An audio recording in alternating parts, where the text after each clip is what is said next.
Bonsoir à tous et bienvenue sur JD Mag et Télévision. Vous êtes à la revue de presse éducative. Voici le sommaire. Éducation nationale en rentrée scolaire 2025-2026. Les manuels scolaires ne changent pas cette année, affirme la ministre Mariatou Kone. Enseignement technique, de nouvelles mesures contre l'échec en formation professionnelle entrent en vigueur.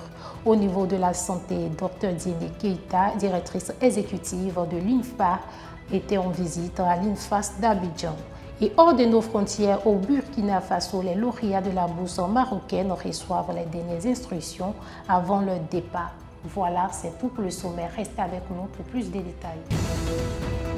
Comme annoncé dans les titres, la rentrée scolaire 2025-2026 a été officiellement lancée ce lundi par la ministre Mariatou Kone, placée sous le thème « L'éducation de qualité, levier de transformation durable de la Côte d'Ivoire ». Cette nouvelle année s'ouvre sur des rappels essentiels. La ministre a insisté sur la stabilité des manuels scolaires, précisant que leur durée d'utilisation est de 4 ans minimum. Elle a également réitéré l'interdiction formelle de leur vente à l'intérieur des établissements. Au niveau de l'enseignement technique, le ministre Nguessan Kofi a annoncé une série de mesures pour lutter contre l'échec dans l'enseignement technique et la formation professionnelle. Ces mesures s'articulent autour de 3 objectifs: réduire le taux d'échec, faciliter la réorientation des apprenants en difficulté et garantir une certification à tous les sortants du dispositif. Une réforme ambitieuse pour un système plus inclusif et plus efficace. Dans le domaine de l'enseignement supérieur, l'INPHB de Yamoussoukro se positionne en tête de la révolution numérique éducative.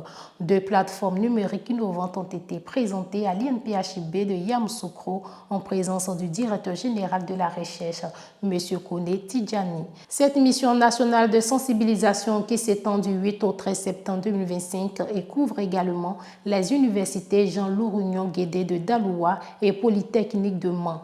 Une avancée significative dans la mise en œuvre de la politique nationale de la recherche et de l'innovation. Nous poursuivons cette revue avec un secteur essentiel, la santé. Dr Diene Keita, directrice exécutive de l'INFPA, a visité l'INFAS d'Abidjan ce mardi 9 septembre 2025. Cette première visite officielle visait à mettre en lumière les efforts conjoints de l'État et de l'INFPA en matière de santé reproductive, de formation des sages-femmes et de réduction de mortalité maternelle, une étape clé pour renforcer les capacités du personnel soignant en Côte d'Ivoire. Ouvrons à présent notre regard sur les informations internationales.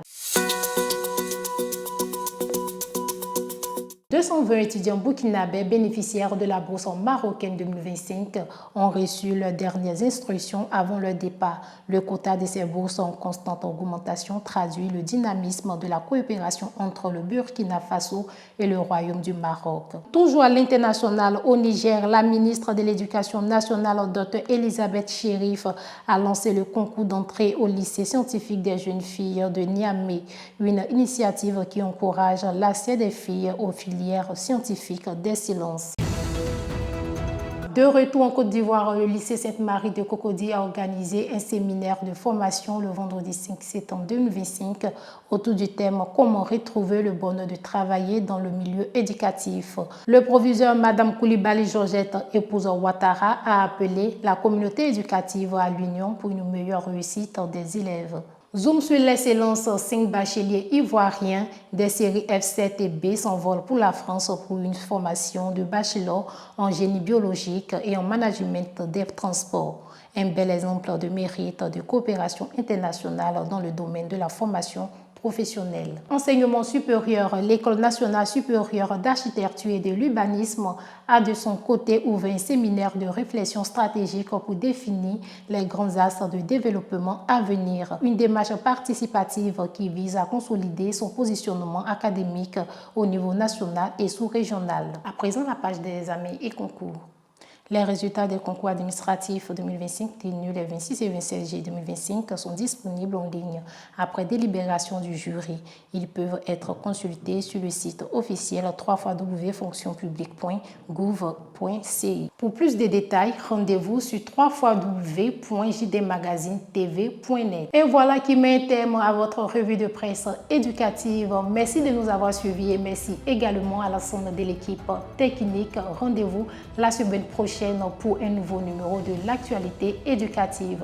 Au revoir.